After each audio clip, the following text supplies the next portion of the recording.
talaga yung greatest gift for us eh.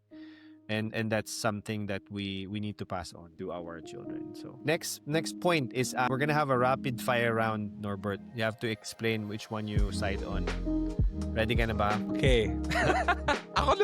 Ako lang matatanungin mo, tatanungin din kita. Oh, sige, sagutin na. Okay, number one. Alternate. Okay. Number one. Okay. Ako muna. Lechon or turkey? I mean,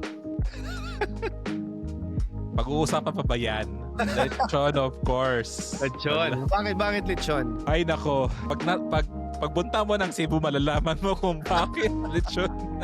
Lechon Cebu talaga. Iba. Yes, yun talaga. Okay. Ako naman, midnight gifts or morning gifts? Bro, as I grow old, morning gifts. So, matulog eh. Tagabi, no? Talagang, no? Tulog is life. Yeah, exactly. Snow or fireworks for you? Ay nako, fireworks pa din. Fireworks pa din, no? Fireworks pa din. Oh. Fireworks pa rin ang number one. Pero nanonood lang ako, hindi ako.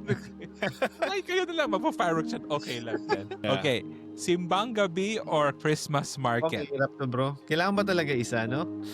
Hirap to. Hindi ka Christmas naman market. Nami-miss ko yung simbang gabi, pero Christmas market kasi iba yung feel eh. Iba yung, yung mga design, tapos yung lugar. Iba eh.